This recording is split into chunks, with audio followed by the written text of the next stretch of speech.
Soon, Kareem rose through the ladder and became in charge of Mr. Albertini's cash. By then he was in his third year of chemical engineering. Kareem was good with numbers. Mr. Albertini always preferred him over his son Alvaro. This made Alvaro felt less of himself.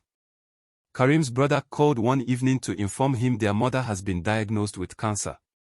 The cancer was already in the third stage. She had started treatment already. Kareem was affected by the news. He sent them more money and he sends it often to cater for his mother's hospital expenses. The Federal Bureau received an anonymous tip that Mr. Albertini was going to receive about 500 kilograms of hard drugs from a notorious dealer and the transaction was going to happen in an abandoned warehouse. The anonymous caller gave the Federal Bureau date and time the exchange was going to happen.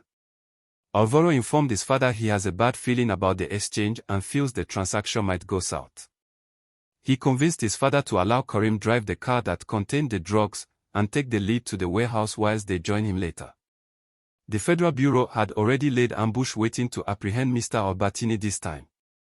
As Kareem got closer to the warehouse, he was surrounded by the police and the Bureau. The officials thought it was Mr. Albertini, but to their surprise it was someone else.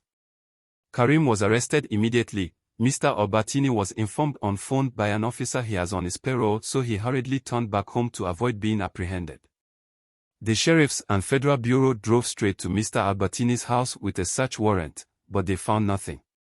Upon several interrogations, Mr. Albertini denied knowing Kareem personally but knows him as his son's coursemate. Kareem's life took a dramatic turn. He went from being a successful chemical engineering student to being Mr. Albertini's scapegoat.